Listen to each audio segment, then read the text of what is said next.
ဆရာရှင်တဲ့ကိုဝန်ဆောင်တွေလက်ဖက်စားလို့ရလားစားလို့မရဘူးဆိုလေဘာလို့မရတာလဲရှင်းပြပြလို့ရမလားရှင်ဟုတ်ကဲ့ပါ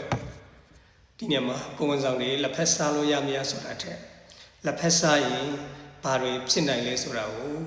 မျှဝေပေးပါရစေလက်ဖက်ဆိုတဲ့အရာမှာတန်နေဆိုတဲ့လက်ဖက်တက်တစ်မျိုးပါပါတယ်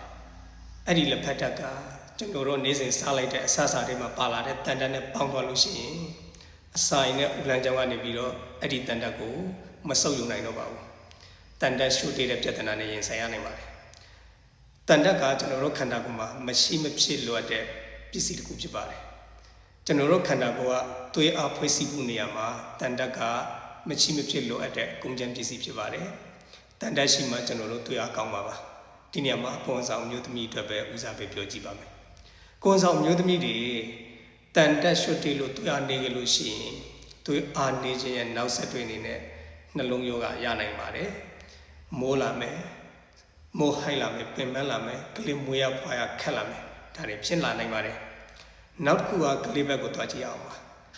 အမေတွေတန်တက်ရွှတ်တေးလို့သွေးအားနေလို့ရှိရင်အမေတွေစားလိုက်တဲ့အာဟာရနဲ့ရှူလိုက်တဲ့လေတွေမှာပါတဲ့အောက်ဆီဂျင်တွေကိုကလေးစီကိုလုံလုံလောက်လောက်ထောက်ပံ့မှုမပေးနိုင်တော့ပါဘူးကလေးတွေစီကိုလုံလုံလောက်လောက်မရောက်လို့ရှိရင်ကလေးတွေကတအိမ်လေးမှာကြီးထွားမှုနှေးခြင်းဆိုတဲ့ပြဿနာတစ်ခုကိုရင်ဆိုင်ရနိုင်ပါတယ်ဒီထက်ပိုဆိုးလာရင်တော့ကလေးတွေပေါင်မပြင်းပြင်းမွေးလာနိုင်ပါတယ်နောက်တစ်ခုကအမေတွေစားလိုက်တဲ့အာဟာရနဲ့ရှူလိုက်တဲ့လေတွေမှာပါတဲ့အောက်ဆီဂျင်ကကလေးတွေကိုမှမဟုတ်ဘူးအရှင်းကိုလည်းထောက်ပံ့မှုပေးရပါသေးတယ်အချင်းစီကိုလည်းလုံလုံလောက်လောက်ထောက်ပံ့မှုမပေးနိုင်ဘူးဆိုရင်အချင်းစိုးကွာပြီးတော့ကလေးပြတ်ကျနိုင်ခြင်းများပါတယ်နောက်တစ်ခုကကလေးတွေကိုကိုလာလွေစေလဖွားဖို့အတွက်အဓိကလုံလုံကြုံကြုံချမ်းချမ်းမာမာထိမ့်သိမ့်ထားတဲ့ပစ္စည်းတစ်ခုရှိပါတယ်အဲ့ဒါကတဲ့အိမ်ပါ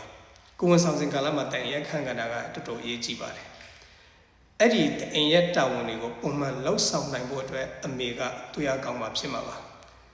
တကယ်လို့အမေကတန်တက်ရွှတ်တက်ပြီးတွေးအမကောင်းလို့ရှိရင်တအိမ်ကလည်းကလေးကိုကိုလာလွေစေလဖွားဖို့အထိထင်းသိမ်းထားနိုင်ဆိုမရှိတော့ပါဘူးနောက်ဆက်တွဲအနေနဲ့ရေမွာဆိုးပေါက်ပြီးတော့ကလေးဆွဆွမွေးလာနိုင်ပါတယ်နေမစေလာမစေမွေးလာနိုင်ခြင်းပုံများပါတယ်ဒါတွေကိုတီးတဲ့အတွက်လက်ဖက်က